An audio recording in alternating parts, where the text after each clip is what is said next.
Pourquoi je parle tant de l'aide médicale à mourir? Eh bien, parce que personne d'autre en parle.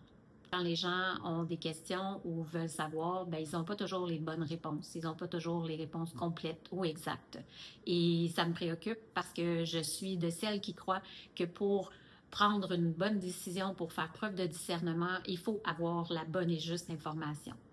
Et pour une décision en lien avec la fin de vie comme celle de choisir quel soin répond le plus à nos convictions, à nos valeurs, ben c'est d'autant plus important d'avoir toute l'information et de savoir exactement en quoi consiste chacun des soins pour pouvoir choisir, le temps venu, celui qui nous ressemble le plus, celui qui conviendra à la situation. Parce que bien entendu, c'est pas obligé de choisir un soin plutôt qu'un autre tout de suite à l'avance. On peut simplement savoir quels sont les différents soins, quelles sont les conditions dans lesquelles ils vont être donnés, comment ça va se passer et ça nous permettra, plus la maladie va avancer, plus la situation va avancer, de pouvoir réfléchir à un soin ou un autre.